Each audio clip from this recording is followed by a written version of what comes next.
a $394 para este 2019. ¿Cómo consideran ustedes esta decisión? Usted específicamente, ¿cuál es el análisis que le da, la lectura que le da a este aumento y a esta decisión que ha sido tomada desde el Ministerio de Trabajo? Bien, yo creo que hay que saber hacer un análisis objetivo del tema. Y como académico y como profesional podríamos decir que depende desde qué punto de vista se lo vea.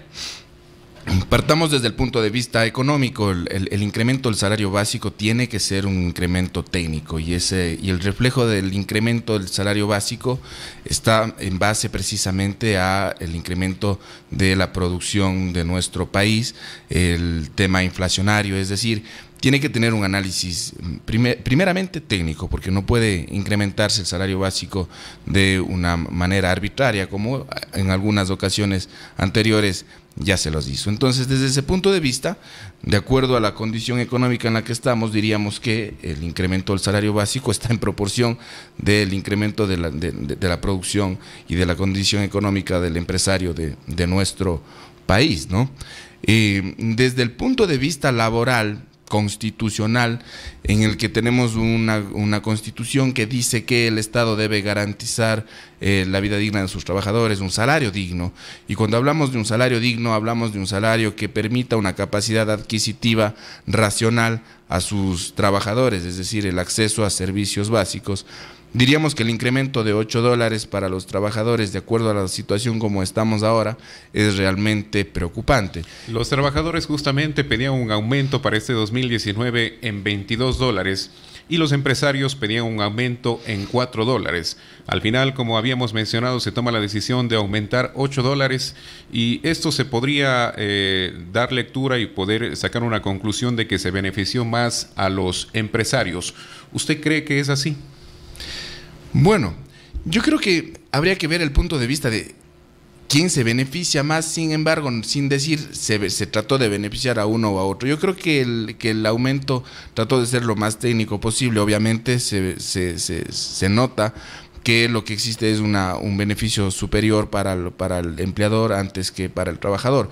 Pero yo creo que hay que analizar algo aquí. El Estado es encargado de garantizar el derecho al trabajo. Sin embargo, también debe garantizar el trabajo que ya existe. Entonces, sería preocupante que el Estado, en la condición en la que estamos, suba $22 del salario básico, lo que implicaría económicamente que las empresas tengan ciertos tipos de reacciones, como el empezar a despedir gente por no tener los recursos económicos para pagar esos salarios, ¿no?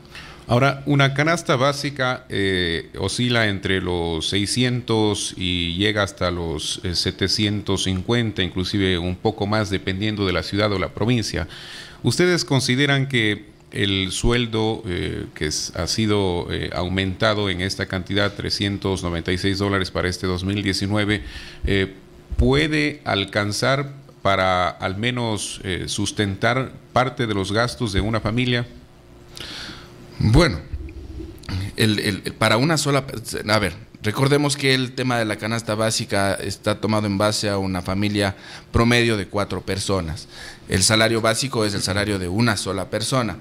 En consecuencia, por simple lógica matemática, podemos decir que una sola persona no puede mantener con un salario básico una familia de 4 personas. Necesariamente son familias que se ven obligadas precisamente a salir a buscar trabajo, y muchas veces trabajo informal, para poder subsistir de alguna manera digna, digamos, dentro de lo que cabe la palabra. Entonces, elementalmente podremos decir que no alcanza, pues no, que no es factible. Y con esta decisión justamente se hace un incremento también colateralmente a algunos otros elementos, impuestos que se aplican a la ciudadanía, como por ejemplo hablamos de las pensiones alimenticias, que bueno, no es un impuesto sino más bien una obligación, gastos judiciales, multas municipales, multas de tránsito, indemnizaciones y jubilaciones.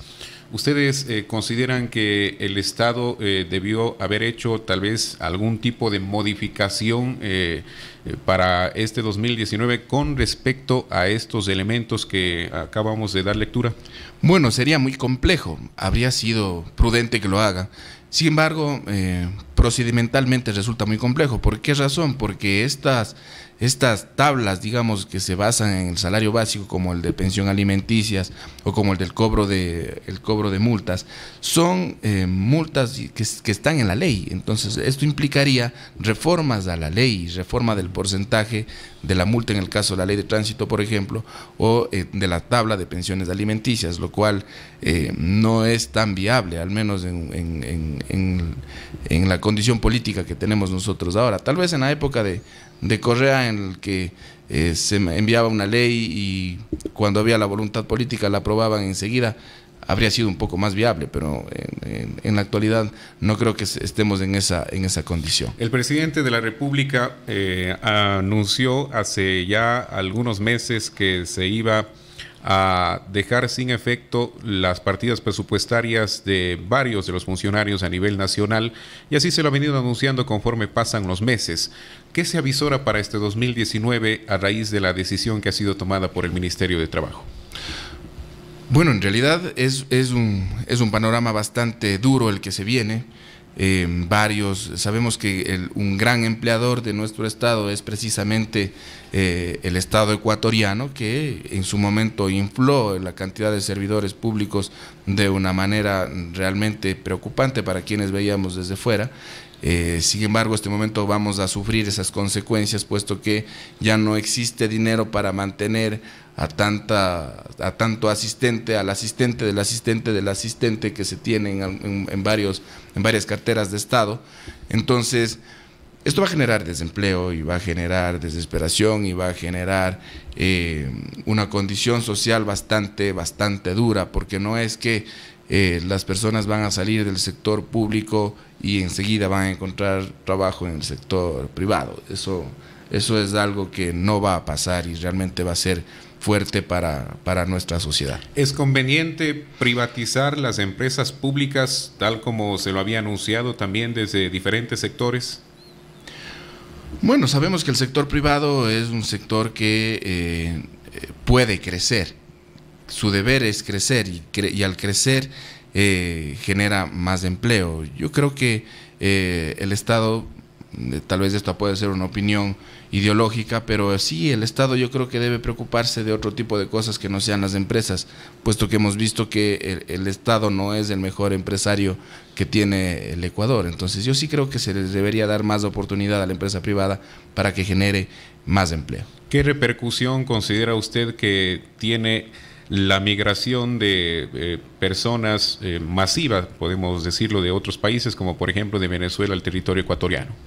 Bueno, indudablemente tenemos un efecto de llenar espacios, ¿no es cierto?, y que quita o puede quitar oportunidades a cierto tipo de empleos. ¿Por qué razón? Porque usted tiene a personas de otros países con un título profesional, por ejemplo, que se presentan para prestar cierto tipo de servicios elementales, como el ser el mesero de un restaurante. Entonces, claro, si se le presenta a un empleador la posibilidad de contratar a un abogado que tiene un nivel de educación superior, digamos, frente a alguien que es bachiller, pues obviamente la condición en la que de desigualdad de acceso al empleo, por ejemplo, es notoria, ¿no? Sin embargo, ahí existe una condición de libertad, digamos, del empleador de poder escoger al mejor profesional para su empleo. Ese, por ejemplo, es una de las cosas que yo creo que puede estar pasando, ¿no? Ahora, desde otro punto de vista, hay otros espacios que se están siendo llenados de manera informal. Por ejemplo, está dándose casos de una especie de explotación laboral a los migrantes ilegales, por ejemplo, en el que, claro, al ser ilegal, carece de cierto tipo de derechos para poder contratar laboralmente, por ejemplo. Y esto, sumado a esto, la condición de desesperación lo llevan a aceptar trabajos en condiciones realmente deplorables, inhumanas, en las que, claro, una persona que goza de todos sus derechos, un nacional no lo aceptaría en esas condiciones. En el ámbito privado se tiene una ley que está regida desde el Ministerio de Trabajo y, bueno, por supuesto, en el ámbito público de la misma manera. Sin embargo, los códigos cambian y las normas cambian. ¿Qué se puede esperar para este 2019, al menos en el ámbito público, tomando en cuenta las decisiones también gubernamentales y la injerencia del gobierno en estas empresas, para las personas que trabajan ya algunos años, muchos años, tomando en cuenta los códigos que también rigen a estas instituciones? Bueno, el tema de la estabilidad es un tema realmente preocupante e importante.